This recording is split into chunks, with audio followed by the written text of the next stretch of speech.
Basta abrir qualquer livro de história para encontrar as atrocidades que já aconteceram no nosso mundo. Apenas visitar alguns museus já é capaz de trazer lágrimas aos olhos. Mas a acusação muitas vezes da causa de tanta violência é dada, segundo o cientista Sam Harris, da seguinte forma. Ele diz: certamente a religião é uma fonte viva de violência hoje, como tem sido em qualquer tempo no passado. Ou com mais detalhes, como Steven Pinker disse, a religião tem nos dado apedrejamentos, caça e morte às bruxas, cruzadas, inquisições, fátuas, jihads, homens-bombas e assassinos de clínica de aborto. Em seu livro Por que Não Sou Cristão, Bertrand Russell argumenta que toda a controvérsia de que o cristianismo tem tido uma influência moral elevada só pode ser mantida pela ignorância indiscriminada ou pela falsificação das evidências históricas. E mais tarde ele comenta que as cruzadas exterminaram milhões em nome de Jesus. A Inquisição trouxe tortura e morte a mais alguns milhões.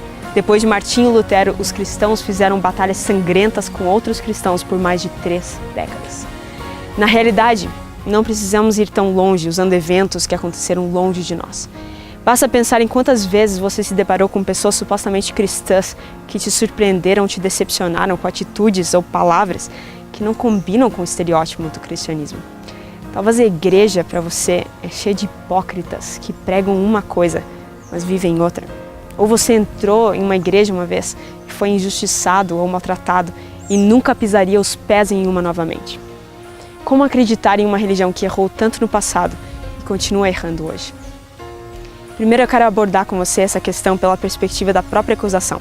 Se os cristãos mataram, abusaram, torturaram e cristãos continuam fazendo coisas terríveis hoje, tanto através da própria instituição quanto individualmente, como eu poderia participar de uma religião assim? Vamos imaginar a seguinte situação. Você lê no jornal do dia a notícia de que houve um roubo seguido de assassinato na sua cidade. E o assassino é descrito nas páginas a seguir. Você segue com as atividades do dia, indo para o trabalho, e ao sair de casa coloca o seu boné azul preferido. Mas, no meio do caminho para o trabalho, seu carro é parado por um policial e de forma muito repentina e violenta você é tirado do carro e algemado. O policial grita com você e fala do seu direito de permanecer calado e de ter um advogado. Você, extremamente confuso e desesperado, descobre que estão te acusando de ser aquele homem que você viu na notícia minutos antes.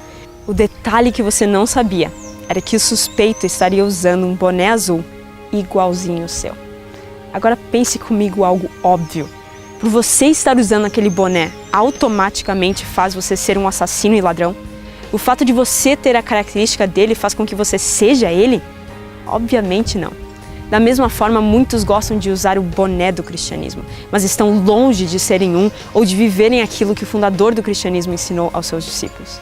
É como aquele velho ditado: não podemos jogar fora o balde de água com o bebê junto. Não podemos jogar fora o cristianismo como uma religião correta quando o que estamos querendo jogar fora são os que viveram o cristianismo de forma errada. Se você ouvisse uma reclamação de alguém, estivesse falando a respeito de um certo presidente democrata, dizendo: olha que terror esse presidente está fazendo, torturando as pessoas, obrigando-as a fazerem o que ele quer, odeio a democracia está errada, o que você diria? Provavelmente responderia dizendo que aquilo não é democracia. Só por você fazer algo em nome de alguma coisa, não quer dizer que é aquilo. Infelizmente, existem muitos entre os cristãos que não têm mostrado o verdadeiro Cristo em seu caráter e suas ações. Agora, vamos falar nas manchas no cristianismo do passado. No 3º século da era cristã, a igreja se tornou tão amplamente divulgada que se uniu com o Estado. Positivamente, a igreja deixou de ser perseguida. Por outro lado, ela começou a usar o Estado para perseguir aqueles que não criam no cristianismo. Além disso, uma das promessas de Constantino era que se você se tornasse cristão, você receberia roupas bonitas e pedaços de ouro. Você consegue imaginar que espécies de cristãos começaram a surgir? E é depois dessa ascensão da religião cristã que surgem os 2 principais eventos que são usados contra o cristianismo: as Cruzadas e a Santa Inquisição. A primeira cruzada foi inaugurada por Papa Urbano II em 1095, declarando guerra contra os muçulmanos que dominavam a Terra Santa. Os que participavam daquela missão realmente acreditavam que estavam para fazer algo fantástico para Cristo. Mas o que acabou acontecendo foram guerras e mais guerras e intenso derramamento de sangue. Outro fator que motivou essas pessoas era que o Papa Inocêncio III instruía os participantes das cruzadas de que aqueles que participassem poderiam herdar a salvação. Lógico que esse conselho não é bíblico, mas se tornou uma grande motivação para os ingênuos cristãos da época. Mais tarde, outro incentivo para as cruzadas foi a de que quando os muçulmanos voltaram e conquistaram a Terra Santa, cristãos voltaram para salvar outros cristãos que acabaram ficando lá. Independente da motivação certa ou errada, o que aconteceu durante aqueles anos manchou demais o nome do cristianismo e com certeza mostrou quão longe uma religião pode ir dos ensinamentos de seu fundador. Já a Inquisição começou em 1163, quando o Papa Alexandre III instruiu bispos para descobrir os hereges e tomar providências contra suas heresias. O que veio depois disso foram atrocidades contra a vida humana sem qualquer forma simples de julgamento. Em museus espalhados pela Europa, você consegue ver que não tinha misericórdia ou preocupação na quantidade de dor e horror causada ao herege. O movimento foi tanto religioso na tentativa de não espalhar doutrinas erradas pelo mundo, quanto político também, pelo desejo do território norte de intervir nas províncias do sul. Depois, em 1472 e em 1542, outras duas ondas de Inquisição surgiram. A segunda foi chamada de Inquisição Espanhola e a terceira foi feita pelo Papa Paulo III contra os protestantes, especialmente os calvinistas. Como se vê nessa terceira Inquisição, não pode se falar da Igreja cristã, já que eram cristãos contra cristãos. E como nessa época a Igreja era fortemente ligada com a política, muitos dos condenados, na realidade, eram hereges políticos. Felizmente, como o historiador John Woodbridge disse, a Inquisição é de longe uma exceção na história da Igreja, e não uma norma. Segundo Woodbridge, a gente tem que ter este cuidado quando dizemos que a Igreja fez todas essas atrocidades, fazendo uma diferenciação ao tratarmos de verdadeiros cristãos, que estão dentro da Igreja cristã, e as igrejas institucionalizadas. Não é porque a pessoa está dentro de uma igreja que quer dizer que ela é uma seguidora de Jesus. Nas palavras dele, algumas pessoas são cristãos culturais, mas não cristãos autênticos. Mas isso não quer dizer que todos os erros do cristianismo foram cometidos por cristãos não autênticos. A Bíblia mesmo é muito clara quando diz que a vida cristã não é perfeita e é permeada muitas vezes por erros. Isso só quer dizer que agimos contrários aos ensinamentos de Jesus. Mas o interessante é que sempre houve uma voz minoritária que se opôs às atrocidades da igreja organizada.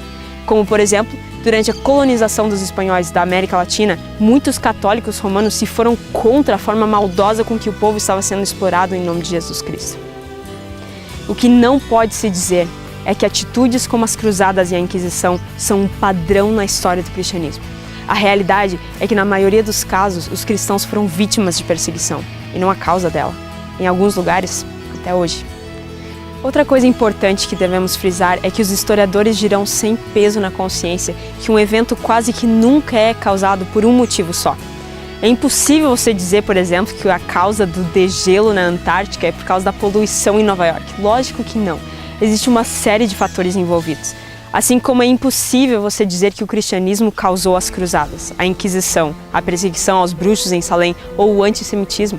Pode ser que esses movimentos tenham usado o boné do cristianismo, mas com certeza muitas outras causas desencadearam. Os ateus podem argumentar que nunca um descrente causou os terríveis atos que os religiosos já cometeram, mas essa afirmação está muito longe de ser verdade. Poderíamos nominar facilmente alguns nomes de cabeça, como Stalin, 20 milhões de mortos, Pol Pot, 2 milhões de mortos, ou Mao Tse-tung, 40 milhões de mortos. A maioria dos ateus negaria, dizendo que apesar desses personagens serem ateus, não mataram em nome do ateísmo, como a religião o faz. A realidade é que sem Deus, como vimos no programa sobre a moralidade, não existe motivo para ser moral. O importante é a sobrevivência. O próprio Jeffrey Dahmer, um famoso assassino em série e canibal dos anos 80, racionalizou da seguinte forma. Ele disse: se tudo acontece naturalmente, qual é a necessidade de um Deus? Não poderemos fazer nossas próprias regras? Quem é o meu dono? Eu sou o dono de mim mesmo. Apesar desses homens não terem feito suas chacinas em nome do ateísmo, suas ações certamente refletiram sua filosofia de vida. Coincidência ou não, Adolf Hitler foi um dos maiores fãs dos escritos de Friedrich Nietzsche e muitas de suas ideias foram colocadas em prática para o assassinato sangrento de 16 milhões de pessoas. Nietzsche foi um dos primeiros e maiores propagadores do fim do cristianismo. Não é exagero dizer que as bênçãos que o cristianismo trouxe ultrapassam em muito o mal que já causou.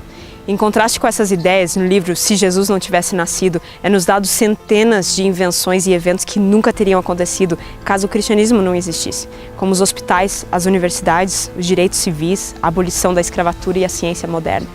O maior acréscimo de todos, porém, não poderia ser outro senão o perdão. Ravi Zacharias, um famoso evangelista indiano, conta a história de um náufrago que há muitos anos morava sozinho em uma pequena ilha. Um dia, um marinheiro navegando perto da ilha o avistou e foi socorrê-lo. Com muita alegria, o náufrago o recebeu, porém, antes de voltar à terra firme, resolveu mostrar o que tinha sido sua habitação há muito tempo. Mostrou-lhe então 3 cabanas construídas por ele e em seguida explicou: essa primeira cabana tem sido a minha casa. Essa segunda cabana é a igreja que eu frequento. E o marinheiro, curioso, perguntou para ele: e a terceira cabana? O que é? Ao que o náufrago lhe respondeu: essa aqui? Essa aqui é a igreja que eu costumava frequentar. Essa história é fictícia, entendemos que muitas vezes o problema não são os outros, mas é nós mesmos. Não é um membro da igreja, não é a igreja organizada, não é o padre ou o pastor e muito menos Deus. O problema muitas vezes está conosco.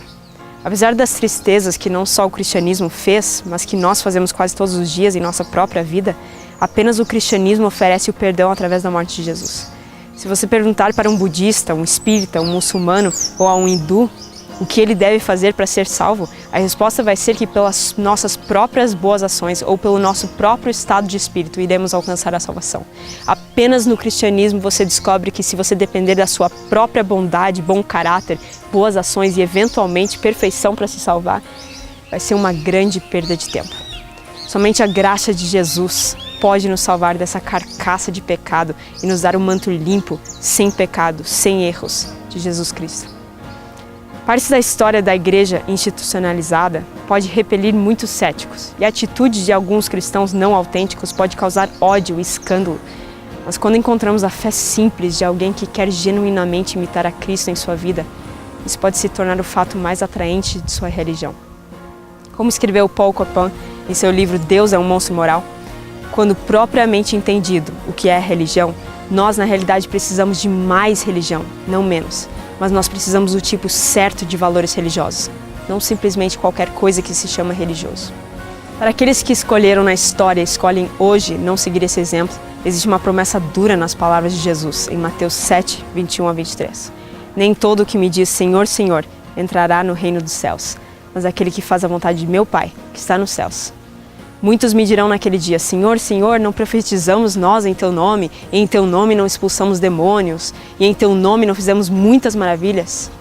Então lhes direi abertamente: nunca vos conheci, apartai-vos de mim, vós que praticais a iniquidade. Mas, para aqueles que desejam segui-lo e andar como Ele andou, a linda promessa se encontra em Apocalipse 3, versículo 20. Eis que estou à porta e bato. Se alguém ouvir a minha voz e abrir a porta, entrarei em sua casa e cearei com ele, e ele comigo.